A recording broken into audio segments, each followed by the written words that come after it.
The city hadn't fully woken yet. Shadows stretched long between buildings, their sharp edges softened by early morning haze. The sidewalks were nearly empty, the air clean in a way it never was after 9 a.m. Streetlights blinked off one by one. And somewhere in the distance, a truck coughed awake with a metallic growl. He moved through it all unnoticed. No one watched him walk the 6 blocks from the station to the showroom. No one saw the way his eyes scanned the skyline, pausing briefly at the mirrored facade of a 20-story building with a steel emblem etched across its top floor, the flagship of a brand he once gave his soul to. He reached the lot. There, behind velvet rope and a chrome stanchion, sat the car. It wasn't just a car. It was a statement, a sculpture of power, movement, and precision. Every panel sculpted, every edge refined. It hadn't been announced yet, not officially. Just a soft preview. Press embargo in place. The kind of thing only insiders knew to look for. But he had seen it long before they ever built it. And now it was here, real, untouched, waiting. He didn't approach like a fan. He didn't lift his phone. He simply stood in the quiet, his eyes tracing lines he once dreamed on napkins and coffee-stained graph paper. He knew every inch of it, from the subtle dip near the rear spoiler to the hidden vents along the undercarriage. Flaws they'd smoothed without thanking him. Improvements they celebrated without remembering where they began. The sun rose higher, casting a halo over the metal. Then came footsteps, sharp, measured. A security guard stepped out of the building, radio clipped to his belt, eyes scanning for threats that looked like him. Solitary, quiet, unknown. "Sir." The tone didn't ask, commanded. He turned slowly, nodding once. "You're not supposed to be here," the guard continued. "This area is closed until media check-in." He stepped back, not because he was guilty, because he didn't want a scene. But another man arrived, younger, overdressed for the hour. Clipboard in hand, lanyard swinging. A coordinator, a gatekeeper. His eyes narrowed the moment they fell on the designer's coat. It was tailored but old, clean but threadbare at the cuffs, respectable but unremarkable. "Sir, you need to leave," the coordinator said. "This vehicle is for exclusive preview, not for public interaction." Then the line, the one always saved for people like him. "That's not your car." And that's when he opened the satchel. No hesitation, no flair, just quiet precision. A small, battered notebook, thick from years of sketches, folded pages, and corners dog-eared from sleepless nights. He flipped it open to the one page that mattered. There it was, the car, before the press renderings, before the branding team, before the funding round that claimed to make it possible. Every angle, every line, even the fault they hadn't fixed in the rear profile, the asymmetry near the third brake light. Something only the original creator would have known. The guard leaned in. So did the clipboard. Neither spoke. Then came the second document. Folded, crisp, stored with reverence. A design patent. His name, etched clean below the diagram. Issued 6 years ago. Initial concept. Ownership rights. Transfer of license. Partial. Creative credit. Never formally revoked. They didn't say sorry. They didn't call for a manager. They just stepped back. But the moment had already spoken. He stood over the car not as a guest, as its origin, as the man who imagined it before they ever believed it could be real. By noon, the showroom had transformed. The same concrete lot that had been silent and empty just hours earlier now pulsed with curated energy. Velvet ropes reset, cameras mounted, lighting rigs positioned to catch the reflections just right. Every surface wiped, every angle rehearsed. The car was now untouchable, parked at a precise 37-degree angle to the entrance, its door slightly ajar, just enough to feel intimate, exclusive, as if it welcomed only those with the right credentials, only those who mattered. Inside, executives floated between camera flashes and espresso carts, suits that never wrinkled, smiles that never fell, each one telling a slightly different version of the story, how it was their team, their division, their pivot that made the car real. But none of them said his name. He didn't enter the showroom. He didn't need to. He stood in the shadow of a pillar across the plaza, coat buttoned against the afternoon wind, watching the machine he'd imagined become a spectacle he no longer recognized. He remembered the first sketch. Late night, shared apartment, cold coffee, a broken pencil sharpened with a knife. He'd drawn the lines 100 times, chasing the curve that felt like flight but stayed grounded. The first time he'd shown it, they laughed. Too bold, too impossible, too expensive. It didn't fit the brand. But the drawing had survived. And when the company changed hands, when new investors stepped in, they dug through the archives, searching for something iconic. They'd found his design. They just never brought him back in. He wasn't angry. He had stopped expecting gratitude years ago. He watched as an executive climbed into the car for a photo. Someone shouted to adjust the lighting. A drone lifted off to capture a panoramic shot. And in all of it, not one person paused long enough to ask where the design had come from, as if it had just appeared. He turned to leave, but someone followed. A junior engineer, notebook under arm, badge barely scanned by security. She had seen him earlier, at the velvet rope. At the moment the patent unfolded like a quiet revolution. She caught up to him under the edge of the awning. Didn't speak, just held out a folder. Inside, renderings. Rough, incomplete, but full of ideas. He flipped through them slowly, then handed it back. She hesitated. He motioned for her to keep going. That was all she needed. Back inside, the next wave of media arrived. A journalist asked about inspiration. The spokesperson answered with brand language and pre-cleared adjectives. Words like evolutionary, like heritage, like vision. But none of them said origin. Across the street, he watched the sky darken. The showroom glowed brighter, artificial light battling dusk. He didn't try to reclaim anything, because what he had built didn't need to be reowned. It had already shaped what came after. Not in credit, in consequence. The office lights buzzed low in the evening, casting long shadows on design tables cluttered with models, tablets, and half-filled coffee mugs. Most of the staff had gone home, except her. The junior engineer sat alone in the far corner. Her renderings spread across the surface like a silent argument. She reviewed every curve, every proportion, every decision, looking not just for what worked, but for what could survive the room upstairs. Because she had seen what they did to designers like him. Her screen dimmed, and her eyes drifted toward the drawing pinned to the board above her desk. His sketch, the one he'd passed her without commentary. It wasn't signed. It didn't need to be. The shape was unmistakable. The way the lines moved, clean, effortless, human. Not rendered by a machine. Born from instinct. She didn't know why he'd handed it to her, but she knew it meant something. Across town, he stepped into a garage that didn't carry a logo. No marketing banners. No framed awards. Just space, tools, light, silence. The kind of silence where machines learn to become real. In the corner, another prototype. Older, rough, unpainted and unfinished. A ghost of the car they had stolen. This one still had his fingerprints in the clay. He ran his hand along its flank. The proportions still elegant, even without polish. This wasn't a showroom piece. It was something better, a beginning.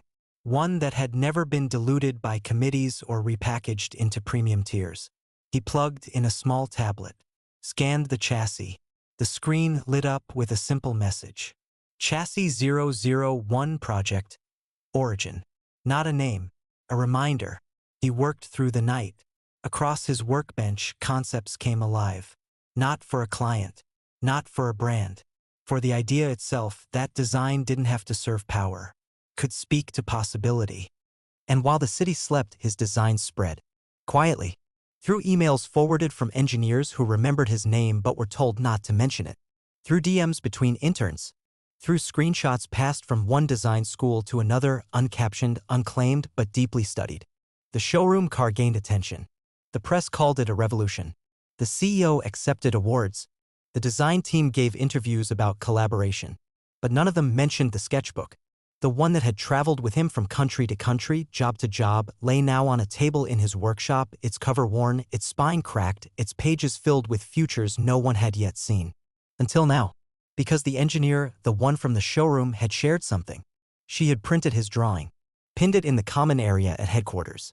No announcement, no explanation, just presence.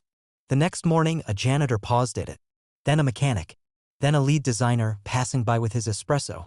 No one said who made it, but everyone knew. It wasn't about reclaiming a title. It was about restoring memory, in the language that machines and men both understand. Line, form, function, and soul. The conference was invitation only, held in a city wrapped in luxury where even the sidewalks gleamed and every elevator whispered affluence. It was the kind of event where venture capital flowed freely and every handshake carried an agenda. A celebration of mobility, autonomy, urban design, but not authorship. He didn't check in at the front desk. He didn't pose with the executives gathered near the rotating display platform. He didn't hand out business cards with minimalist logos or rehearsed titles. He slipped in through the service entrance. The staff barely glanced at him. He walked past crates of LED panels, flight cases filled with soundboards, and a technician rewiring the presentation rig. His footsteps were quiet, but they carried the weight of every idea that had once been rejected for not being on brand. In the center of the exhibition hall stood the car. The car. Cleaned, lit, elevated. The very machine whose concept had once existed only in his pencil scratched out over cheap paper, redrawn 100 times under a single bulb in a room barely warmed by a space heater. Now it sat on a pedestal surrounded by men who had no idea how long it had taken for that design to earn silence, let alone applause. He stood at the edge of the display floor. One of the lead executives was already halfway through a press statement. He spoke of innovation, of vision, of the team's dedication. He described the car's silhouette as instinctual. He never said whose instinct it came from. The designer said nothing. He watched the crowd's eyes glaze with admiration, not for the machine, but for the man explaining it. Then, quietly, he turned and left. He didn't need to finish watching. He had something better to do. 3 hours later, across town, in a forgotten industrial building where pigeons still roost in rafters, his own car rolled forward. Not a copy. A progression. A machine that bore the same DNA, but cleaner, freer, uncompromised. He had built it quietly, with discarded parts and repurposed tools, with help from engineers who had walked away from the glossy jobs because they wanted to build again, not brand. They were there now, tuning the sensors, shaping the frame, adding touches no client would have asked for, but every driver would feel. One of them stepped back, looked at him, and nodded. It was ready. He climbed in. The cabin was minimal, pure. It didn't shout.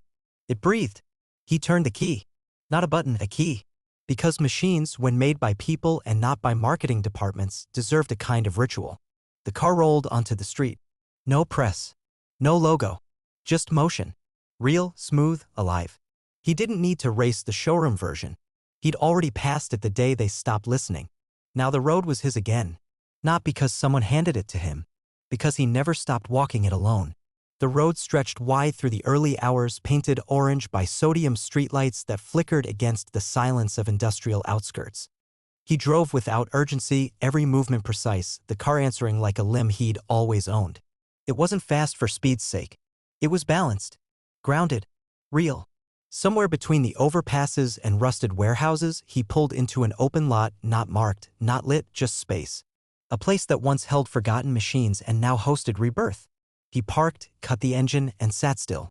In the distance, cranes towered over a half-finished tech campus. Another hub of tomorrow. Another place that would build futures on borrowed designs and borrowed dreams. He wasn't angry. He was resolved. Back at the showroom downtown, the headlines had shifted. Whispers started, quiet threads online connecting patents to prototypes. An anonymous forum post had surfaced his original blueprints. Engineers debated their authenticity. Designers whispered his name, but the executives stayed silent. They were calculating, waiting. He didn't respond. He didn't post. He built.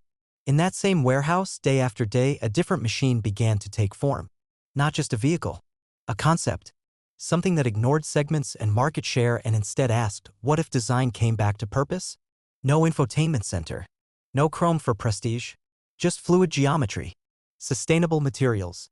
And a soul. Word spread slowly. A test drive here. A referral there. Not influencers, drivers. Mechanics. Designers who remembered what it felt like to sketch for no one but themselves. Investors called. He didn't pick up. They didn't understand that ownership didn't always need capital. Sometimes it just needed conviction.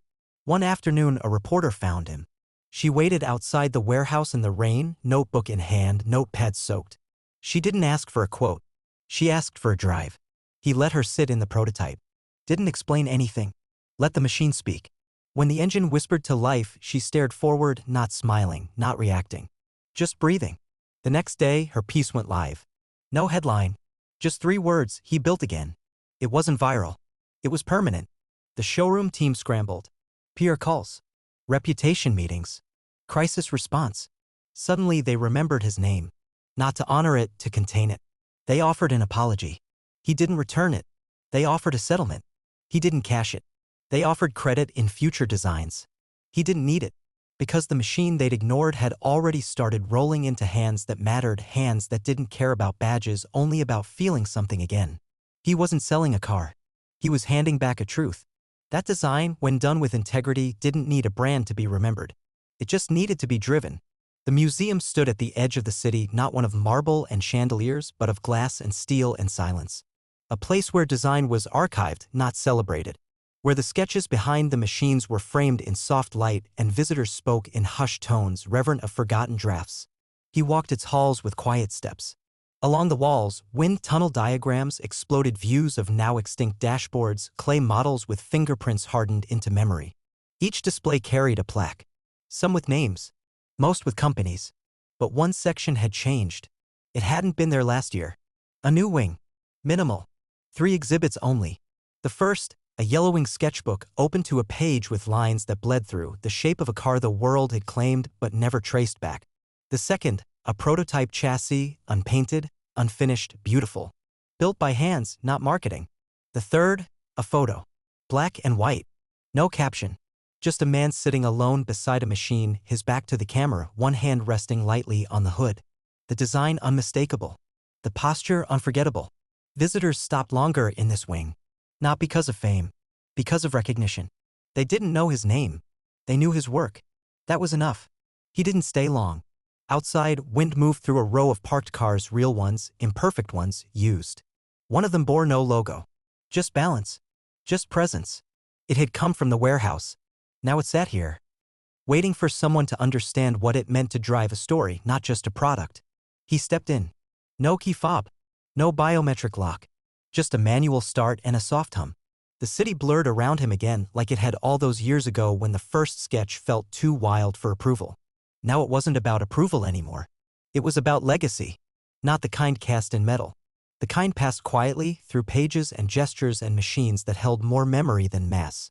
As he turned down a side road, the wind caught the edge of a flyer taped to a streetlight, a design fair, student-led, one night only. A silhouette on the poster looked familiar. He smiled. And kept driving. Somewhere out there, a young designer was sketching late into the night, wondering if their idea would ever be taken seriously. One day, someone might stand over that design and say, "That's not yours." And maybe they would remember the story. And reply with a quiet kind of fire. "I made it."